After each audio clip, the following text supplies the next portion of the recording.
Satan est tenace et il est têtu et persévérant dans ses mauvaises voies de te maintenir dans son royaume et s'assurer que tu y restes jusqu'au dernier moment afin que tu auras ton éternité avec Dieu. Quelle est cette puissance qui agit derrière cet acte que tu poses, qu'on appelle le péché? Il y a une puissance derrière le péché. L'IJC, l'intimité avec le Seigneur Jésus-Christ, apporte l'éclairage donc à la lumière des Écritures, n'est-ce pas, sur ce qui agit derrière les actes que tu poses, que tu ne veux pas poser, bien sûr. Alors, tu veux bien écouter et comprendre pourquoi tu refais les mêmes choses. Ne quitte donc pas. Prends une posture spirituelle et consomme les choses très saintes. On se retrouve après cette réclame.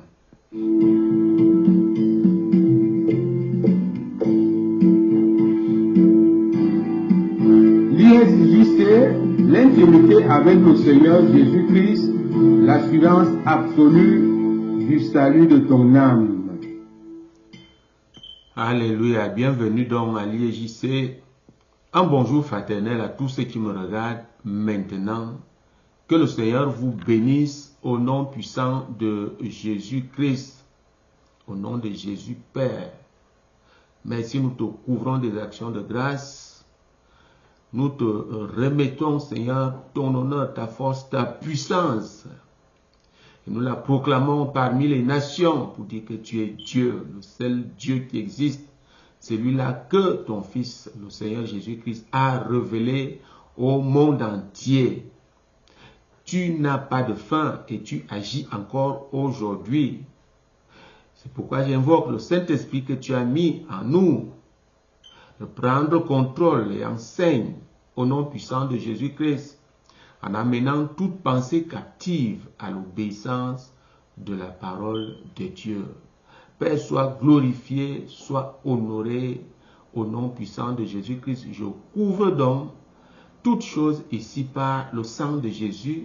Et surtout, toi qui me suis en ce moment, toi qui tombes sur cette vidéo, sois protégé par ce même sang.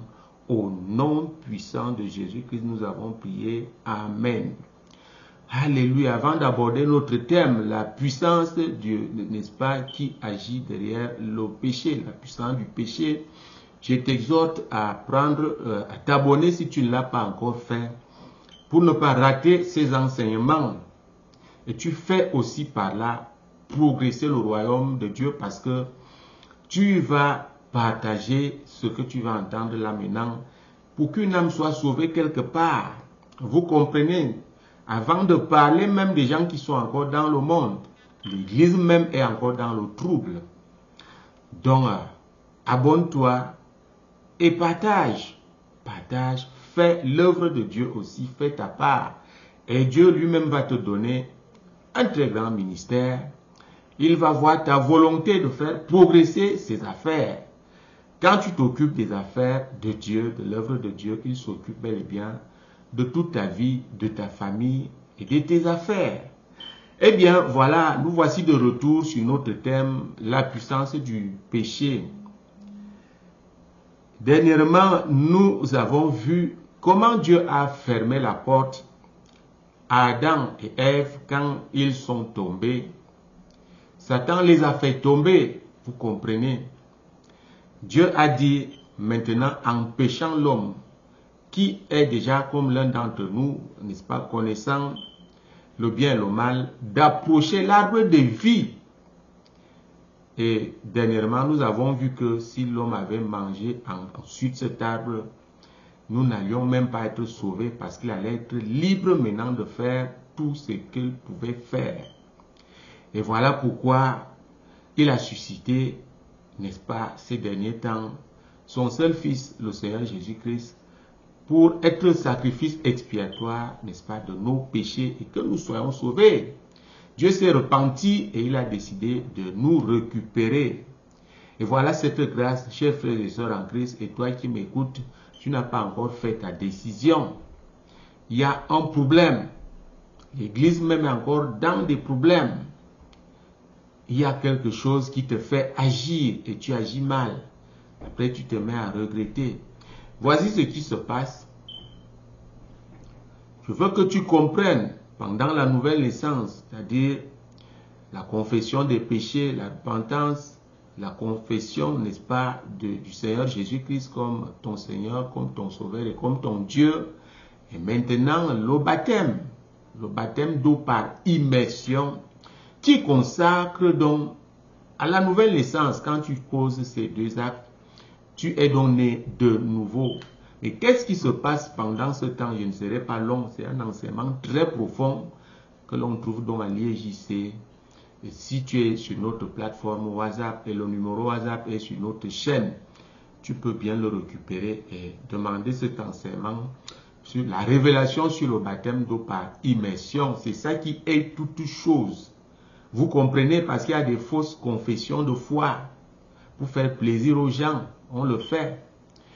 Mais quand le baptême est bon, il se fait par immersion au nom du Seigneur Jésus-Christ, ou bien au nom du Père, du Fils et du Saint-Esprit. Voilà le bon baptême. Donc, mais qu'est-ce qui se passe ici? C'est que la présence de Dieu, n'est-ce pas, vient sur toi. La présence de Dieu vient sur toi quand tu sors des eaux du baptême. Vous comprenez? Cette présence entre en toi.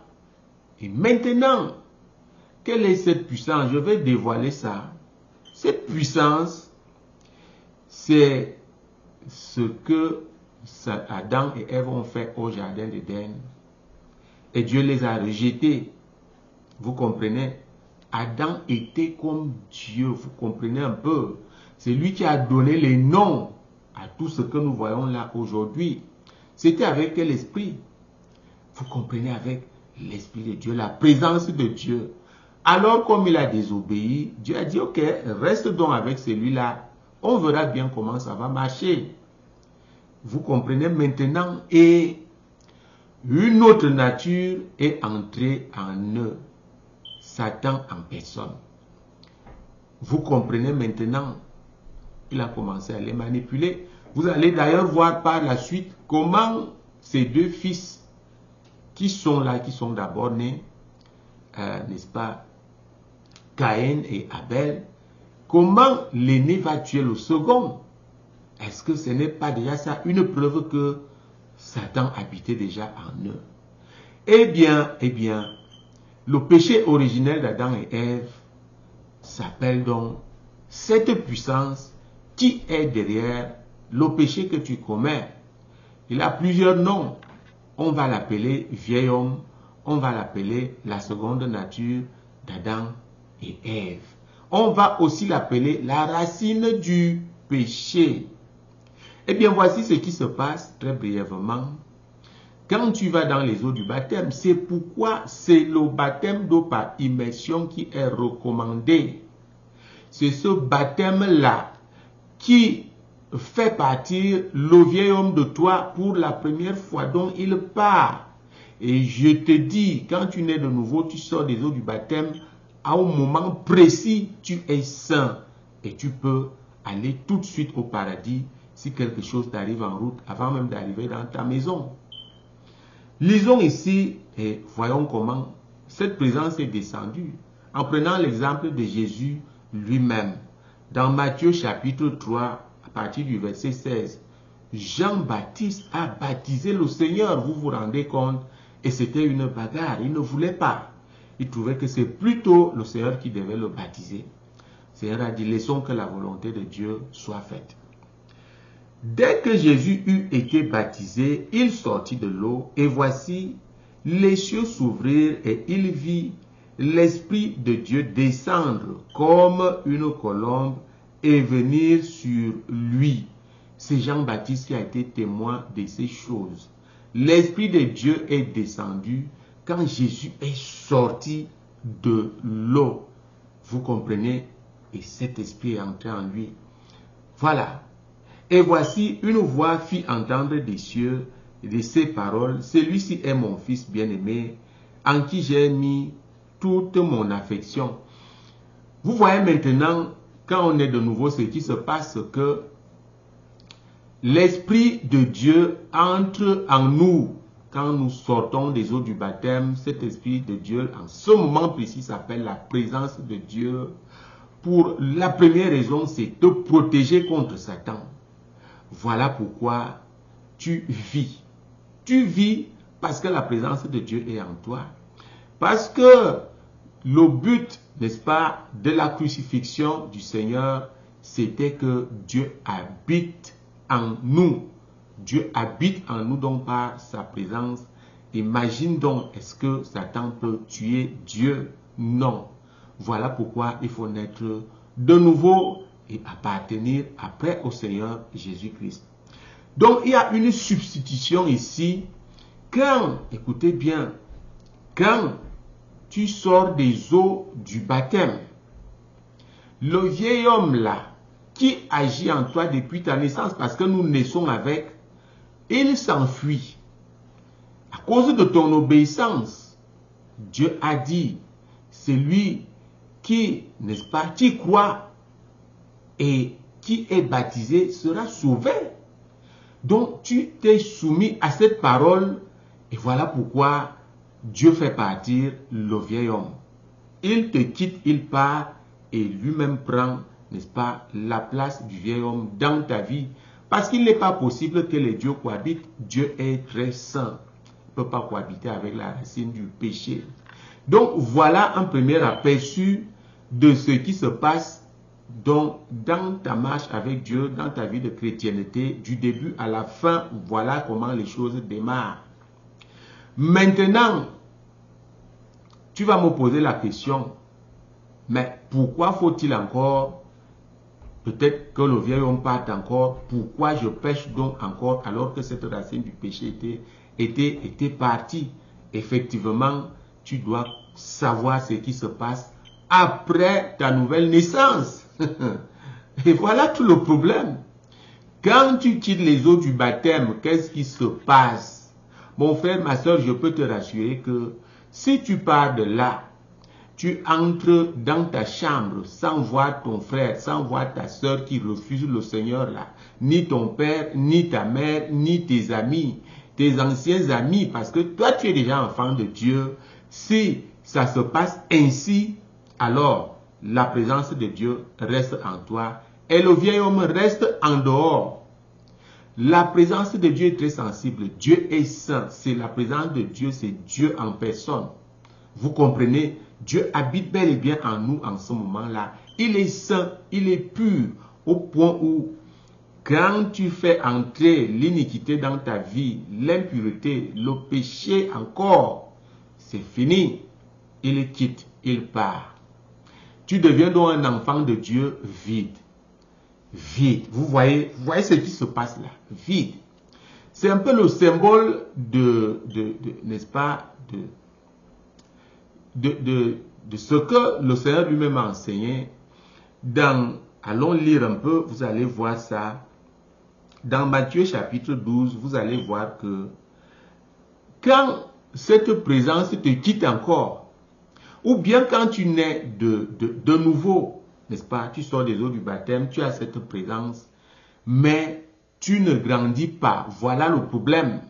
Tu arrives même à l'église qui t'a baptisé, on ne t'enseigne pas, on ne te montre pas la route. Jésus a dit, suis-moi. Jésus se trouve où? Assis à la puissance de la droite de Dieu. Où il nous attend pour les noces. Les noces là se passent pendant que nous sommes encore sur cette terre. Spirituellement, tu te retrouves là. Et en pratiquant donc l'intimité avec le Seigneur Jésus-Christ, tu es donc assuré que tu ne perds pas ton âme.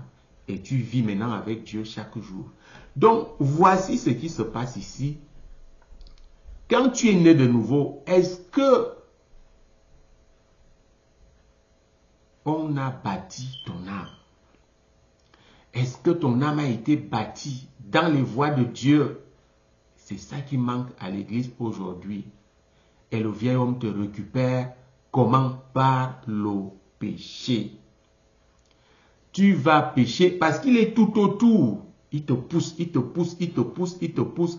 N'étant pas enseigné, et tu tombes. et tu tombes. Et il revient et commence donc à te manipuler et te rend donc esclave. Lisons cette écriture ici, même si on s'arrête là. Tu sais déjà que cette puissance s'appelle le vieil homme. Je n'ai pas encore donné mon témoignage, mais je peux vous dire qu'il est tellement tenace. Il m'a poursuivi jusqu'au ciel pour me ramener dans le royaume des ténèbres. J'ai dit non. J'ai dit non. Moi, je continue. Alléluia. Matthieu chapitre 12, n'est-ce pas? Le verset 44, lisons Matthieu chapitre 12.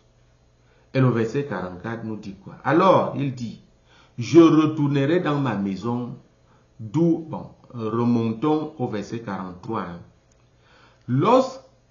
Lorsque l'esprit impur est sorti d'un homme, il va par les lieux arides cherchant du repos et il n'en trouve point.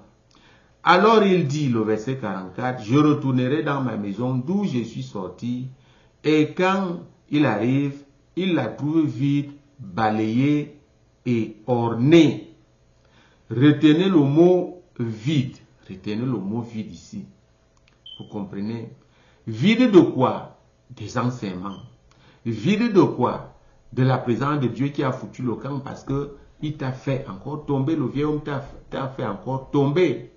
Donc, voilà ce démon qui est parti de toi, qui revient dans ta vie parce que tu es vide. Tu es vide. Il s'en va et il prend avec lui cet autre esprit plus méchant que lui. Ils entrent dans la maison, s'y établissent. Et la dernière condition de cet homme est pire que la première. Vous comprenez maintenant. Donc, c'est à peu près le même phénomène ici. Le vieil homme revient dans ta vie parce que tu n'as pas été enseigné. Et dès que tu commets le péché, tu ne sais même pas qu'il faut repentir. Chaque soir, il faut faire attention. Tu ne sais pas, personne ne t'a enseigné. Et le vieil homme reprend place. Et c'est ça qui te manipule dans toute ta vie. Il est là pour te pousser au péché, pour que jusqu'au dernier moment, tu perdes ton âme. Donc, voilà, c'est ça qui se passe. Et nous allons voir prochainement comment gérer tout cela. Nous prendrons même l'exemple de l'apôtre Paul. Parce que si je cite mon propre exemple, il y a beaucoup d'incrédules, beaucoup d'incrédulité encore parmi ceux qui sont sur les réseaux sociaux et tout le reste.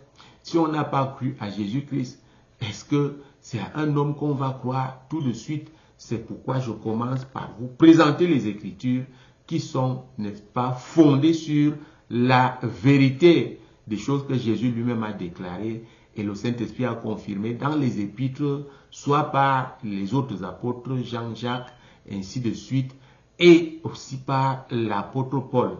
Voilà, tu m'as écouté. Aujourd'hui, je crois que tu comprends déjà toi-même que depuis que tu es à l'église, tu pêches toujours et tu te poses la question, pourquoi je ne fais que pécher? Pourquoi cette chose m'arrive encore? Eh bien, c'est le vieil homme. Prochainement, nous allons voir comment traiter tout cela. Tout n'est pas perdu parce que ce n'est pas toi qui fais. Nous lisons une dernière écriture avant de fermer. Ce n'est pas toi le problème, c'est la puissance du péché qui est derrière toi. Allons donc dans le livre de, n'est-ce pas, Romains. Dans le livre de Romains chapitre 7. Et nous allons lire une dernière écriture. Et vous allez comprendre. Alléluia. Romains chapitre 7, par exemple, ici le verset 20 nous dit, « Et si je fais ce que je ne veux pas, ce n'est plus moi qui le fais, c'est le péché qui habite en moi. » Vous comprenez? Le verset 21, « Je trouve donc en moi cette loi, quand je veux faire le bien, le mal est attaché à moi. » Le mal, c'est donc le vieil homme. C'est la puissance du péché. L'IEJC a été équipé pour te préserver de toutes ces choses, mais même pour te récupérer, rebâtir le temple de ton corps et te conduire vers l'époux de ton âme qui te prend, n'est-ce pas, au second niveau de prière et t'amène vers Dieu. Ou, pour la deuxième fois, donc, et je vais expliquer ces choses, la racine du péché va te quitter en ce moment-là devant la présence de Dieu. Tu peux te rebaptiser 10 000 fois. Ça ne changera rien tant que tu n'es pas arrivé là où Dieu se trouve. En prière, c'est en ce moment-là que tu as la conviction de Dieu et tu nais donc de Dieu.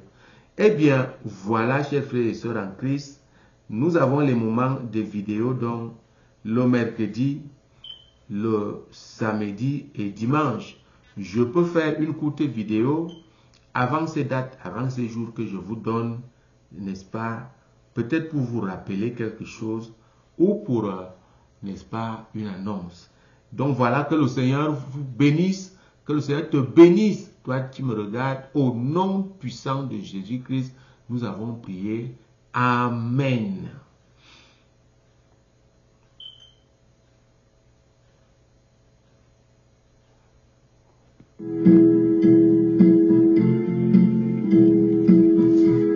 Jésus-Christ est vivant, Dieu n'a pas de fin et le miracle continue.